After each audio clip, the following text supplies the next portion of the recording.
Hello everyone, and in today's video we'll be looking at a scenario where France forms an empire. Now, this is the first proper video of the channel.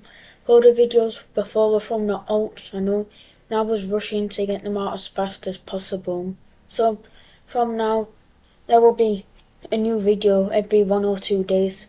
So yeah, now, France has had a lot of empires in history, and they of course had Napoleon, the worldwide empire, and the empire before the American Revolution. But we're going to look what happens if France forms an empire. But remember to like and subscribe, and let's begin. So first of all, we see France declaring war on Luxembourg, and yeah, it doesn't go well for Luxembourg. They're not the strongest of countries, they're pretty weak, so it doesn't go well. Now, for every empire video, NATO, the EU, the UN, all of those major worldwide alliances are disbanded. As if France went imperial in real life, they'd be stopped by the UN, NATO, and pretty much everyone. So for empire videos, they're going to be disbanded. And anyways, we see France declaring war on Belgium. Now, I don't know about anymore, but I do know in history, Belgium had an alliance with the British, and when Germany invaded Belgium in World War One, and of course the UK got involved, but I don't know if they have those relations anymore. I'm gonna pretend like they don't. So France easily just takes out all of Belgium, and they declare war on the Netherlands now. Now the Netherlands are stronger than Belgium, but it doesn't really matter as they get split in half, and by time Amsterdam falls, we see Germany getting involved to try get as much land as possible, like save the Netherlands. But the Netherlands are destroyed. We can look at this peace treaty. In this treaty, the Netherlands no longer exist. Germany got a lot, France did, but France is kind of stuck now. They're kind of surrounded by strong countries. I mean, there's Germany, Spain, Italy, and the UK. They're all strong and put up a good fight. But there's Switzerland. Now, Switzerland isn't the strongest of countries. They are a very neutral country, but they have a lot of mountains. But France doesn't care, as it's really the only country they can invade, so they declare war on Switzerland. The French will push up and capture Geneva, but Switzerland has a lot of mountains, so the French aren't really able to move in as much as I was expecting. But the mountains are holding them. They're able to invade a bit more in, but eventually there's a stalemate as the Swiss are able to hold out. We do see Germany join this war once again, and with German troops moving up from the north, somehow getting past the mountains, see Switzerland agree to surrender as they see it as for the best of their people. So we can look at this peace treaty and see Switzerland no longer exists, but France has kind of a struggle now. Where do they go? They're surrounded by strong countries. Germany split them off from Austria and Eastern Europe. So where do they go? Well, they look south. They look south. That is the wrong one.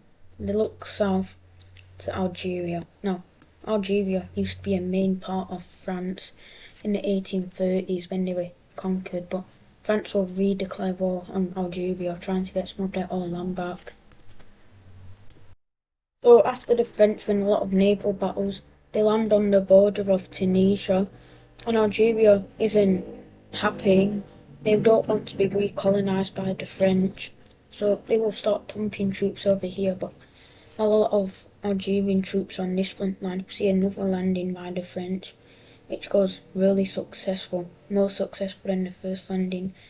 And we see these troops not be the most of use as they're pushed back a lot. And Algeria isn't doing so well, but Algeria isn't a country to play around with. They will push back, mainly against these frontiers. They was kind of expecting this, so they pushed them back a lot.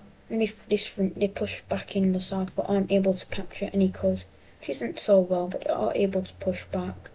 But it isn't enough for Algeria, as we see a sweeping campaign to try get to Algeria, which see the capital fall. With this, see a few more invasion. See the French moving into more parts of Algeria. For the Algerians just accept their fate and surrender. And yeah, we can look at this peace treaty, and I don't think Algeria will like it. In this treaty, we see a lot. France takes a big old bite out of Algeria, but they are able to keep coastal access now.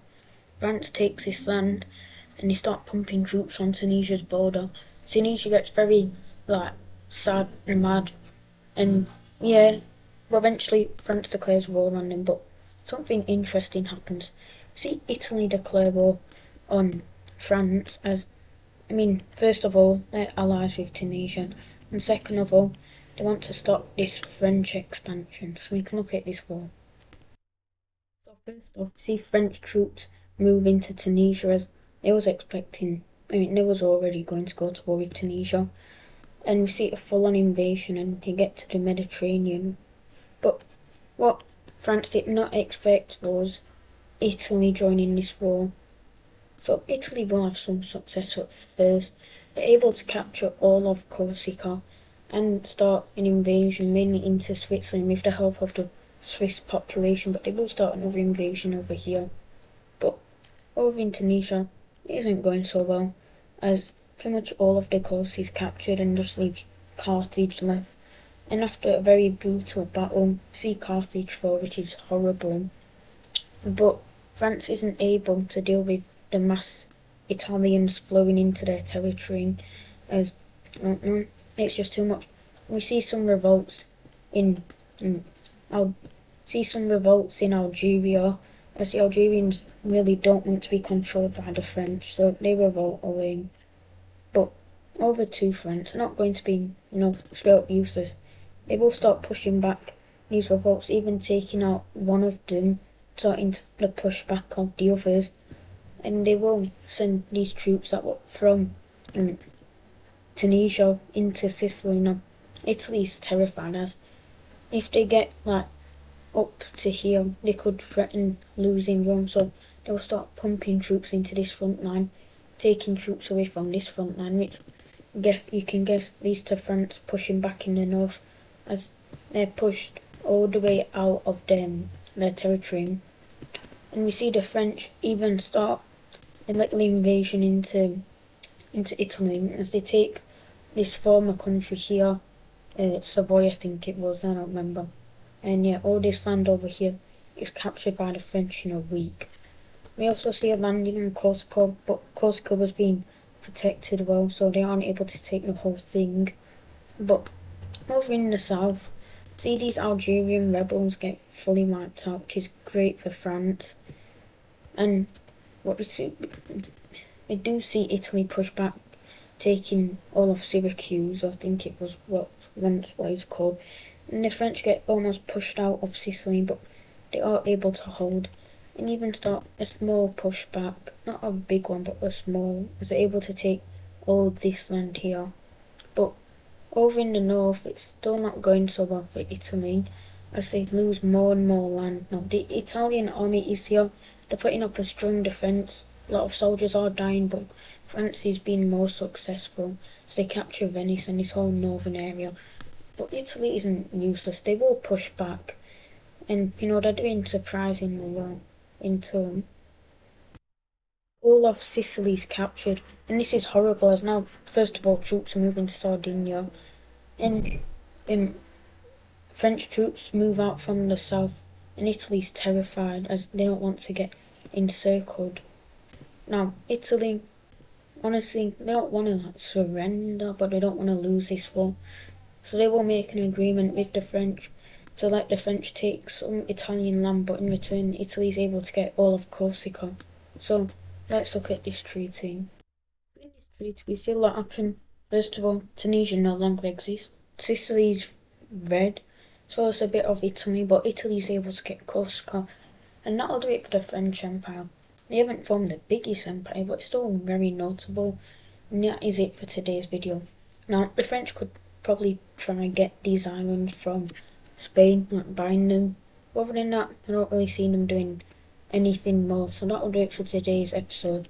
I hope you've enjoyed it. I'm sorry if I'm bad because I haven't recorded in a long time. It's been more than a week since I have, so I hope you've enjoyed it, and bye everyone.